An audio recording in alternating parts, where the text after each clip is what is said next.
सुल्तान सलाहुद्दीन का जिहादी जज्बा में आग लगा देने वाला शोला बयान खिताब। फतेह अस्कलान के बाद सुल्तान ने तमाम लश्करों को जो अतराफ व जमाने में मुंतशिर हुए थे बैतुल मुक़द्दस की तरफ कूच करने के लिए जमा किया और उलमा व फज़ला और हर फ़न और इल्म के अहले कमाल को जो इस अरसे में सुल्तान की कामयाबी की खबरें सुनकर मुख्तलिफ ममालिक व दियार से इसके पास जमा हो गए थे साथ लिया और अल्लाह ताला से फतह व नसरत की दुआएं मांगते हुए इस मुक़द्दस घर की तरफ रवाना हुए। बैतुल मुक़द्दस के करीब पहुंचने पर जब ईसाइयों की फ़ौज के एक दस्ते से मुसलमान लश्कर की एक बड़ी हुई जमात से मुठभेड़ हो गई तो सुल्तान ने तमाम अरकान दौलत, अहले शुजात, शहज़ादगाने वाला मर्तबत, बरादरान आली हिम्मत और तमाम उमरा और मुसाहिबीन और अहले लश्कर का एक दरबार मुरतब किया और इन सब से सलाह व मशवरा लिया और ख़ात्मे पर इन सब को खिताब करके एक पुरअसर तकरीर की और कहा, अगर अल्लाह ताला की मदद से हमने दुश्मनों को बैतुल मुक़द्दस से निकाल लिया तो हम कैसे सादतमंद होंगे और जब वो हमें तौफीक बख्शेगा तो हम कितनी बड़ी भारी नेमत के मालिक हो जाएंगे। बैतुल मुक़द्दस 91 बरस से कुफार के कब्ज़े में है और इस तमाम अरसे में इस मुक़द्दस मकाम पर कुफ्र और शिरक होता रहा है।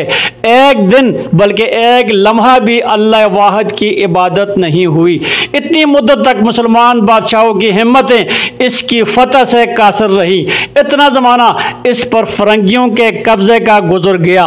बस अल्लाह ताला ने इस फतह की फजीलत आले अयूब के वास्ते रखी थी कि मुसलमानों को इनके साथ जमा करे और इनके दिलों को हमारी फतह से रजामंद करे।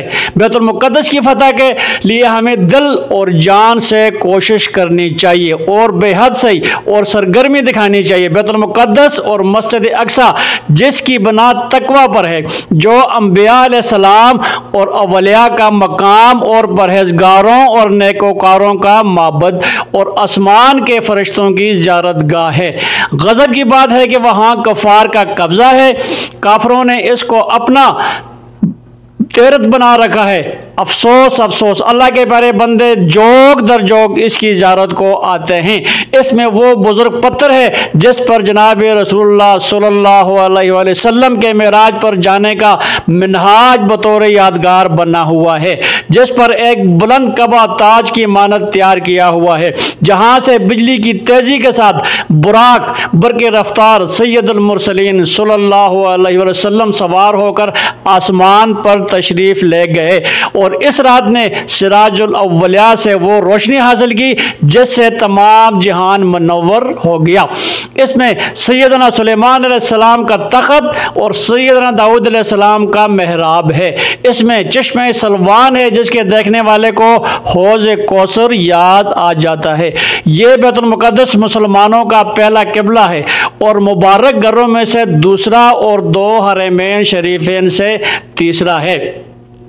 वो इन 3 मस्जिदों में से एक मस्जिद है जिसके बारे में रसूल पाक सल्लल्लाहु अलैहि वसल्लम ने फरमाया है कि इनकी तरफ सफ़र किया जाए और लोग इरादतमंदी से वहाँ जाएं।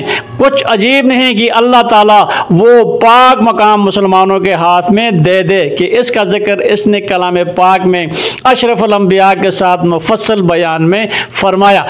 इसके फ़ज़ाइल व मनाक़िब बेशुमार हैं। इससे रसूल ख़ातमुल अंबिया सल्लल्लाहु अलैहि वसल्लम को मेराज हुई। इसकी ज़मीन पाक और मुक़द्दस कहलाई। किस कदर पैगम्बर ने यहाँ उम्रें गुजारी। अव्लिया और शुहदा और उलमा व फज़ला और सुलहा को तो कुछ जिक्र ही नहीं। ये बरकतों की सरचश्मा और खुशियों की परवरिश गाह है। ये वो मुबारक सखरा शरीफा और कदीम किबला है जिसमें ख़ातमुल अंबिया सल्लल्लाहु अलैहि वसल्लम तशरीफ़ लाए और आसमानी बरकतों का नुज़ूल मुतवातर इस मकाम पर हुआ। इसके पास रसूल मकबूल सल्लल्लाहु अलैहि वसल्लम ने तमाम पैगम्बरों की इमामत की। जनाब रूहुल अमीन हमरा थे। जब नबी करीम सल्लल्लाहु अलैहि वसल्लम ने यही आला अलीन को सऊद फरमाया, इसमें सैयदना मरियम अलैहिस्सलाम की वो मेहराब है जिसके हक़ में परवरदिगार आलमीन फरमाता है, अल्लाह के नेक बंदे इसमें तमाम दिन इबादत करते और रातों को बेदार रहते हैं। ये वही मस्जिद है जिसकी बना सैयदना दाऊद अलैहिस्सलाम ने डाली और सैयदना सुलेमान अलैहिस्सलाम इसकी हिफाजत की वसीयत कर गए।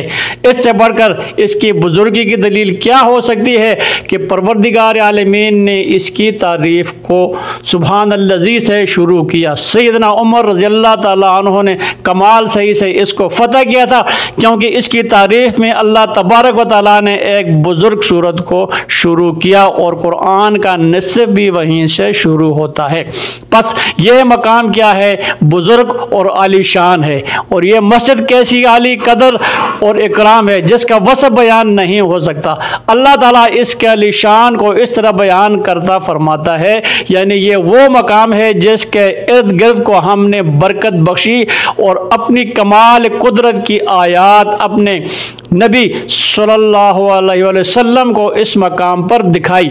इस मकाम के फ़ज़ाइल हमने नबी सल्लल्लाहु अलैहि वसल्लम से सुने हैं जो बज़रिए रवायत हम तक पहुँचे हैं। गरज सुल्तान ने एक ऐसी मुअस्सस और दिलकश तकरीर की कि सामीन खुश हो गए और ख़ात्मे तकरीर पर सुल्तान ने अल्लाह ताला की कसम उठाई कि जब तक बैतुल मुक़द्दस पर इस्लाम के झंडे नस्ब ना करूं और रसूल मकबूल सल्लल्लाहु अलैहि वसल्लम के कदम की पैरवी ना करूं और सखरा मुबारक पर काबिज ना हो जाऊं, अपनी कोशिश के पाँव को ना हटाऊंगा और इस कसम के पूरा करने तक लड़ूंगा।